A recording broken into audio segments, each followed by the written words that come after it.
This is the first ever image of a black hole, released by the Event Horizon Telescope collaboration on April 10th, 2019.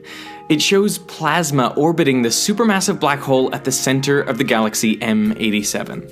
The bright region shows where plasma is coming towards us, and since it's traveling near the speed of light, it appears brighter when coming towards us and dimmer when going away. This is called relativistic beaming. From the images, scientists can tell that the plasma is orbiting clockwise. It takes around 2 days for the plasma to complete one orbit. Here, we are looking at the black hole using electromagnetic waves with a wavelength of 1.3 millimeters, radio waves. This was the part of the spectrum used to make the image because it can show us the features close in to the event horizon, and it can pass through the accretion disk and interstellar dust to reach our telescopes. The supermassive black hole in M87 is very active, meaning it's constantly feeding on lots of matter from its glowing hot accretion disk. But it also has narrow collimated jets above and below it, here shown in blue, thought to be created by incredibly strong magnetic fields. The jets extend out at least 5,000 light years, and one of them appears to be pointing almost straight at us. Relativistic beaming is again the reason we can see the jet coming towards us in this Hubble Space Telescope image, but not the one going away.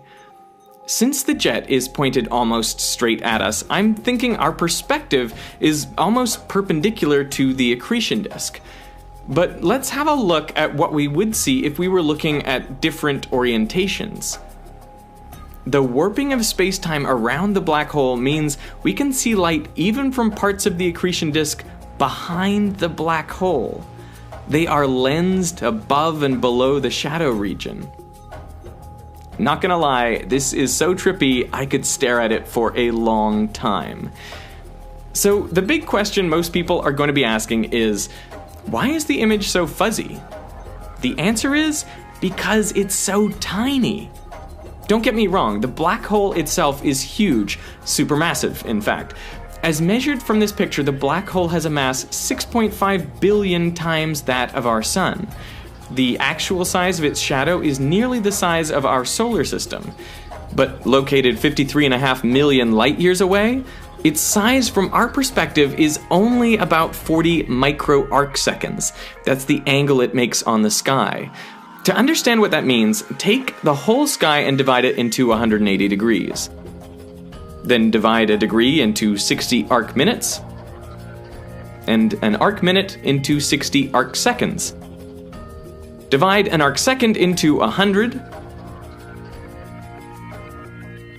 and into 100 again, and into 100 once more, and that is the size of the black hole shadow, only about 40 micro arc seconds. It puts us at the very limit of what we are technologically capable of seeing. In fact, to get this sort of resolution, due to the basic law of physics, the diffraction limit, we needed a telescope the size of the Earth. That being impractical, the scientists used 8 telescopes spread across the globe.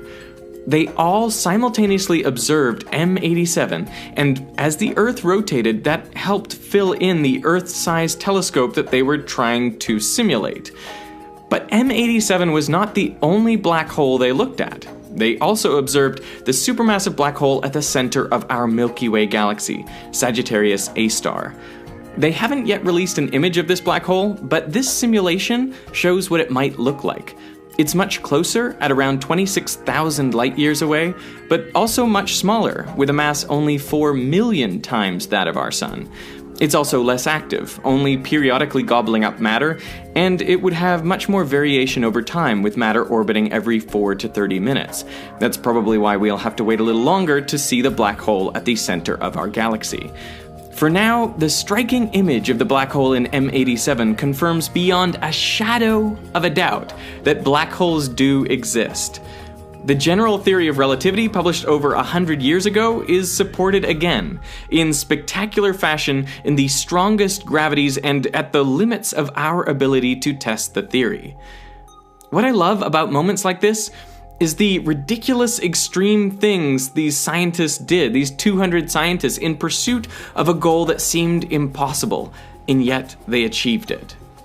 I want to extend my personal congratulations to everyone on the team for an amazing discovery. I'll be linking to all their work in the description.